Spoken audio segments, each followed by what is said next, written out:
Assalamu alaikum students, how are you? I hope you all are doing good.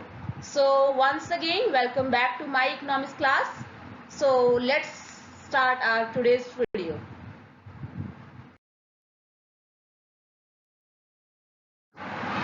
So today also we are continuing from our chapter number 2, that is consumption analysis.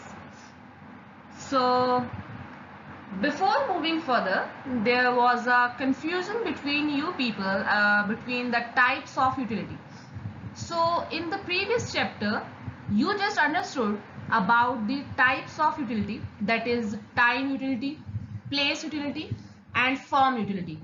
But in the previous video, I just explained you the concept of utility, which covers the total utility, marginal utility and average utility. So don't mix up these concepts in between because these concepts are different. So by mistake I just wrote the types of utility. Don't write that, that is concept of utility. So I hope your confusion might be clear right now. So let's have a look on the topics that we are going to cover in this video. Let's have a look on the topics. So first of all, you will come to understand about the law of equimarginal utility. As you understood about the law of diminishing marginal utility in the previous video, so now it's the time to learn the next law, that is law of equimarginal utility. So the second concept we are going to cover is the detail about demand and its determinants. Actually, what is the meaning of demand in economics? You will come to understand that. And what about the factors that affect the demand in the market or in the economy? And the last topic we are going to cover is the explanation of law of demand. And just note it down that it is the very important law in this chapter from the point of view of exam. So let's not waste the time. So starting with the first concept, that is law of equimarginal utility. So the idea of equimarginal principle or law was first mentioned by H.H. Goosen of Germany. Hence it is called Goosen's second law also. But Marshall made significant refinement of this law in the principle of economics. So basically the law of equimarginal utility explains the behavior of a consumer when he consumes more than one commodity. Actually, in the previous law, you just come to understand that as more unit of commodity is consumed, the additional marginal utility tends to decline actually. But there is a fact that a consumer never spends his whole income on one commodity. That's why Marshall said that the behavior of a consumer is when he consumes more than one commodity. Actually, wants are unlimited, but the income which is available to the consumers to satisfy all his wants is limited. And this law explains how the consumer spends his limited income on various commodities to get maximum satisfaction. So are you understanding this concept? So Marshall was saying that we never spend our whole income in consuming the one commodity. He was in the favor that we used to spend our income in more than one commodity, but keeping one thing in mind, that we are having the limited income and now we have to decide in which commodity we will spend the more, which commodity will give us the maximum satisfaction by consuming that or by spending our limited income. So this law is also called law of substitution.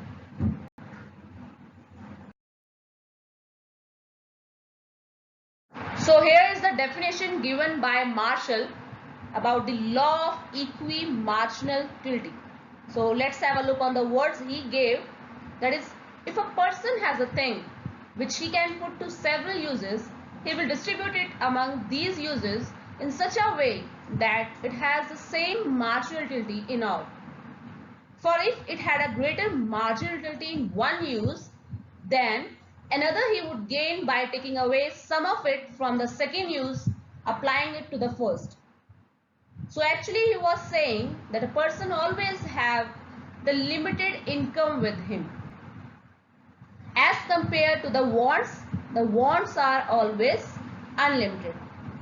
In this case, a person have to choose between the things which will give him maximum satisfaction as compared to the other commodity, because he is having the limited income, so that's why he can't purchase everything he want. So in that case, he will spend his income in such a way that satisfaction will be same from every commodity he is consuming. So being an economic student, you have to keep in mind that every law has some assumption. If you want to apply any law in practical life, for that reason, you have to assume some things for applying that law. In the same way, in this law also, we are having some assumptions. So let's have a look on the assumption of this law. So here come the assumption of the law of equimarginal utility. So the first point of assumption is that the consumer is rational enough. Rational means intelligent enough so that he can calculate about the satisfaction in utils while he is spending his income on purchasing that commodity and while consuming that commodity. So the consumer is rational in the sense that he wants to get maximum satisfaction. Obviously, we can't, in practical life, in real life, we never calculate the satisfaction level. But according to Marshall, if you want to apply this law, you have to be rational in the sense while calculating the satisfaction level. So the next point is the utility of each commodity. Are you understanding? Utility means satisfaction. And we all know that we can't, calculate or measure the utility in numbers. But Marshall believed that the utility of each commodity is measurable in cardinal numbers. Cardinal numbers means 1, 2, 3, 4. We can say that if by consuming one ice cream, we are getting 10 utils. This is the kind of satisfaction which can be calculated. And the next point is the marginal utility of money remains constant. The satisfaction you are getting by spending the money always remain constant. The other point here is the income of the consumer is given. Here we can say that the income of the consumer is given. He has to spend from the limited income he is having. And the next point is there is a perfect competition in the market. There is homogeneous product available in the market and the price of the product remains same. Again, the next point is the prices of the commodities are given. While you have to apply this law, you must know that what are the prices going on in the market. And in this law, you will see that how the law of diminishing marginal utility operates, which we have understood in the previous video. So now let's have a look on the explanation of this law. Here is the explanation of law of equimarginal utility. So this is the table and the diagram which is also given in your book. You can have a look on that also while watching this video. So basically here the apple price and the orange price is similar. For one apple, the consumer have to spend ₹1. In the same way, for attaining one orange, he have to spend ₹1. So have a look that by consuming 1 unit of apple, he is getting the satisfaction of 25. And again by consuming the second apple, he is getting the total utility, that is total satisfaction of 45 utils. And you know that how to calculate the marginal utility by differentiating between these two. That is 45 minus 25. The marginal utility here is 20. In the same way, you can see by spending 6 rupees on apple, how much marginal utility he is getting by consuming apple. On the other hand, while he is consuming the money on orange, how much marginality he is getting, here are the list of that. I mean, by consuming the 1 unit of orange, he is getting the 30 total utility, that is total satisfaction is 30. And by consuming again the second unit of orange, he is getting the 41 total utility. In the same way, the marginal utility here is 11, and you know very well that how this 11 came by differentiating between these two, that is 41 minus 30. Here one point we have to look is that we have to spend the total income in such a way that we are getting the marginal utility from each would be same. And in this case, the consumer is having only rupees 11. So we have to check here that on which point the consumer is getting same level of satisfaction from both the unit of commodities, that is apple and orange. You can check, here is 25 and here is 30, again 20, 11, 18, 8, 15, 5, 10, 4, 4 and 3. So you can clearly see here that by consuming 6 unit of apples, he is getting the marginality of 4, and by consuming 5 units of orange, he is getting the same level of marginality as compared to the apple. So by consuming 6 rupees on apple and remaining 5 rupees on orange, at that level the consumer will be on maximum satisfaction by consuming the limited income on both the commodities. Here is the diagram. You can see on this point, this is the point of law of equimarginal utility. In this case, the consumer is consuming 6 unit of apple and 5 unit of orange. So that's all for the law of equimarginal utility. Now let's have a look on the next topic. The next concept here is meaning of demand. Actually, the word itself is very common. I mean, we use this word obviously, I mean, it's very common to us, but in economics, it has the different meaning to understand. And on this demand concept, there are a lot of concepts, there are a lot of laws which are based on this meaning, based on this concept. So have a look on the meaning first. So demand is an economic principle referring to a consumer's desire to purchase goods and services and willingness to pay a price for a specific good or service. Actually, I mean, merely a desire, a wish to buy something is not considered to be demand in economics actually. Let's suppose if I want to purchase Audi. If I want to purchase Audi, it means it is a kind of wish which I am having. In that case, I must have enough finance, enough money to purchase that Audi. But if I'm just saying that I just want to purchase Audi, I just want to purchase BMW, it's a kind of desire which is not considered to be demand. So that's why he's saying that demand is an economic principle referring to consumer desire.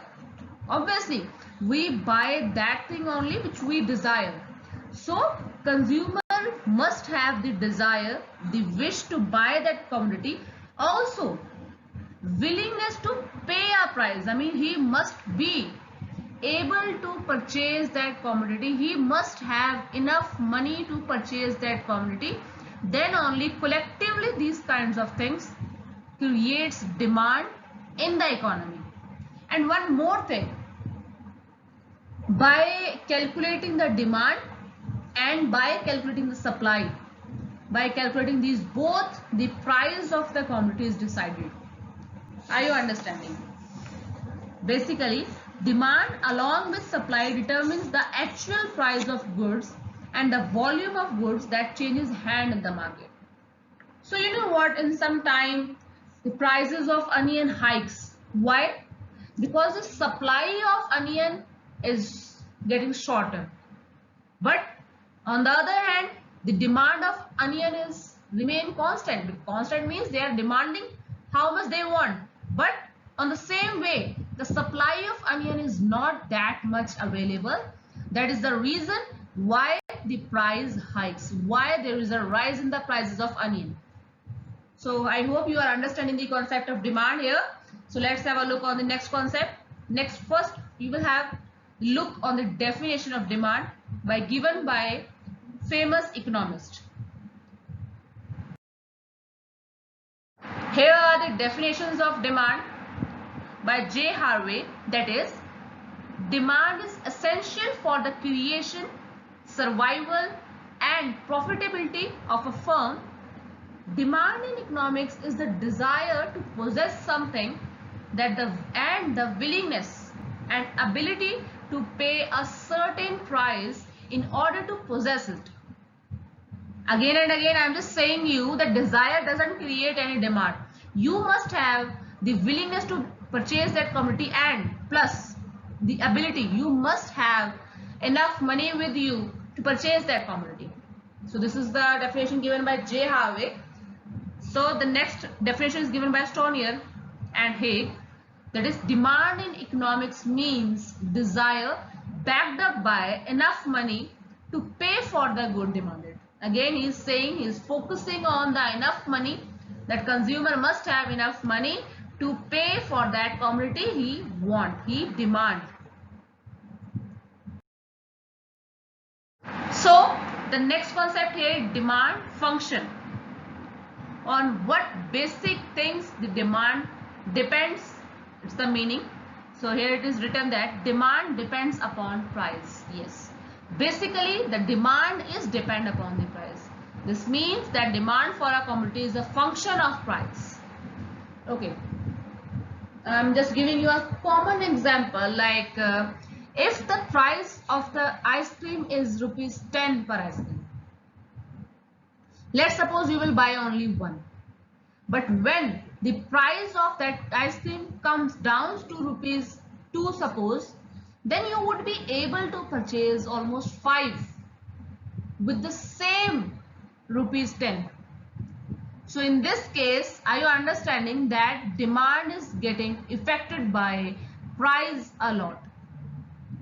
The price is the basic thing which affect the demand. So here is the meaning of demand function.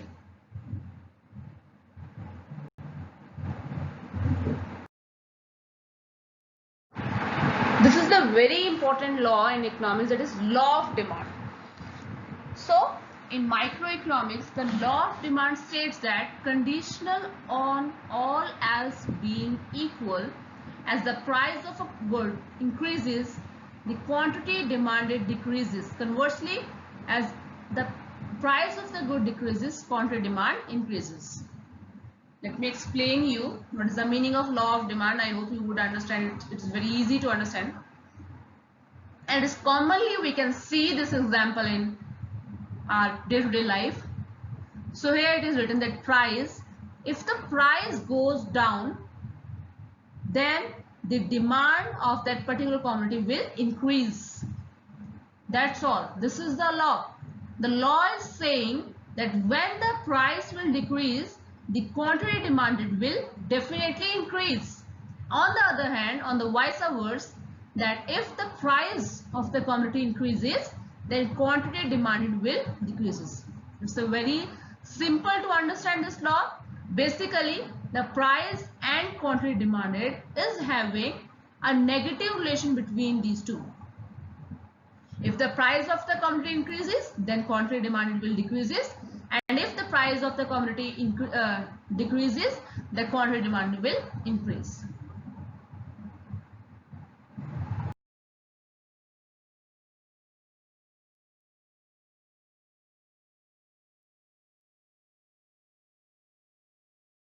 I told you that in economics, for every law there are some assumptions. So in this law we are having the assumptions that the income of the consumer remain constant. So are you understanding the income of the consumer remain constant? It means the income of the consumer is neither increasing nor decreasing. The taste and habit and preference of the consumer remain the same. Whatever the consumer usually demand remains same. There is no change. Then only you can apply this law. because there are so many exceptions where this law did not work actually. Next point is the price of the other related goods should not change. The price that are similar to that product is also not changing.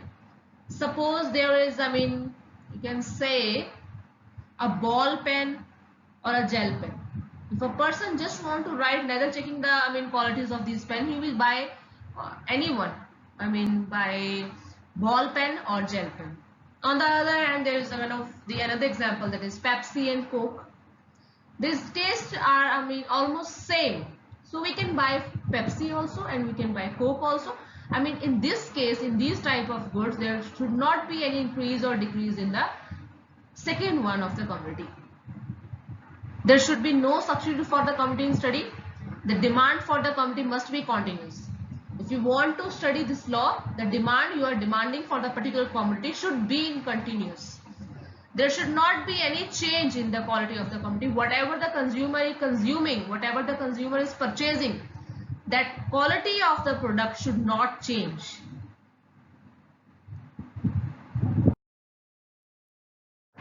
So let's have explanation about this law. So here is the demand schedule. Demand schedule means the table which shows different combination of price and quantity demanded. So when the price is 5, the quantity demanded, the unit is 1 unit is consumed by the consumer. And when the price is dropping to 1, the quantity demanded is maximum, that is 5. So here you can see the diagrammatical presentation here. On the y-axis I took the price and on the x-axis I took the quantity demanded. And here is the demand curve, that is downward sloping.